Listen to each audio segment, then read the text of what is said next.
One of the hot topics this year was Jesus married? If so, would it matter? Would it really rock the faith? Cardinal Theodore McCarrick, Archbishop Emeritus of Washington, and Rabbi Shmuley Boteach, host of Shalom in the Home. Gentlemen, thanks for joining us. We saw the Da Vinci Code, the documentary by James Cameron, saying that Jesus was married, saying that he had a child. Cardinal, what do you make of that? I mean, does that offend you, or do you say, look, as long as they're talking about him, I'm fine with it? Well, it offends you somewhat because for 2,000 years we've had this picture of Jesus. We know who he was. And for 2,000 years people have read about him, have prayed to him, have had an idea of who this extraordinary person is. And now when people start to develop their own little ideas, their own idiosyncratic views of who he might have been, it distracts from the real picture of Jesus, the man who loved people, the man who died for them, the man who we believe rose again for our salvation. Rabbi, what about that? Because some Christians have been really offended by these assertions that Jesus was married and he had kids, and they say this is wrong, it should not be on television. What do you make of that? Well, I think it's very sad that Christians would be offended by Jesus' humanity. We hear almost nothing about the humanity of Jesus. I mean, Cardinal McCarrick is saying that people are so inspired by the life he led. But if you go to a Catholic church, you will only see the death that he died. You will see him nailed on a cross. I don't see the humanity of Jesus being emphasized today, and I think it has direct repercussions for how religion is practiced, for how religion is preached. We see that the life of Jesus, the fact that he struggled with issues, the fact that he, like us, had to wrestle to do the right thing at times is something that Christians don't want to hear. He was perfect. He never wrestled. He never struggled. Then why would I care about the question, what would Jesus do? Cardinal, what do you make of that? I mean, should Christians be asking the question, what would Jesus do? Well, I really think we ought to invite the rabbi to come to listen to the homilies in our Catholic churches. Sure, the picture of the death of Jesus is in our churches, because that is the great moment of his sacrifice. That is the way he proves his love in more than men can say.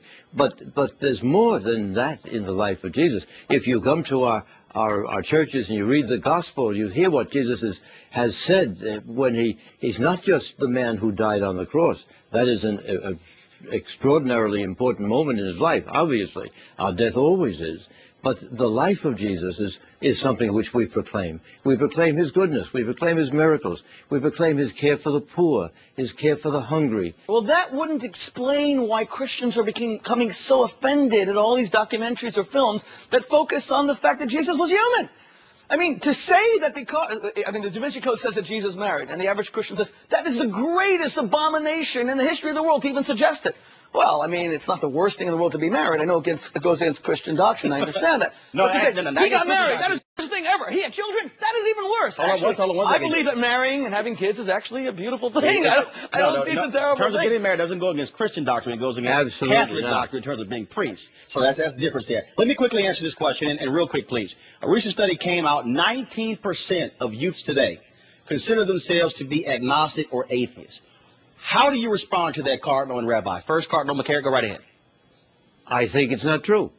I think that 90% of our young people are looking for something. They're looking for Jesus. They're looking for God. But is it because as Rabbi said, it's because they're being turned off? So therefore... No. I'm afraid that Rabbi's a wonderful man. I have great regard for him. But he's wrong on this. This is not what they're getting in our Catholic churches. Not what we're getting from the gospel. And I think if we think it is, then we've missed the boat. We've missed the whole story. And I just hope that those who are listening will open the Gospels and see what we say about Jesus, and go to their churches and see in 99% of the churches the great message of salvation and love and patience and joy that people are getting. If you are correct, and I believe you say it sincerely, that it's the life of Jesus which is inspiring, then let us see the Catholic Church emphasize his life more. When I look at my Christian brothers and sisters, I see so much emphasis on the death of Jesus, and he suffered for your sins, and look at the blood all around him, and don't you feel guilty that he died for you and yet you're not living a godly life? I mean, it's not how we die that matters. It's how we live that matters. And it's not this great moment of absolution of sin that comes through his sacrifice because he lays his life down. It's the virtue he showed while he lived that inspires us till today. And gentlemen, to embrace the same virtue. Rabbi, that's exactly what... McCarrick, real quick. I think we ought to get the rabbi to come to more of our Catholic churches and preach there, because that's the message we're preaching. I don't know where he's getting this other message. Well, this is the life of joy, and in Jesus Christ, it's a life of salvation. That's what we're calling people in, not to yell at them. Well, tell you what, Cardinal McCarrick, Rabbi Boteach, what I do hope is that people take this conversation that we are putting forth on national, international television and continue the dialogue, because when more Christians and Jews and Muslims have a conversation, then it might give a better perspective when it comes to faith in this world. Well, God bless you, Cardinal McCarrick. Thanks a lot, gentlemen. God bless you, Rabbi. God bless you, Ronald. When we return, it's time to talk about those who pimp God and challenge you to get off the couch. Some straight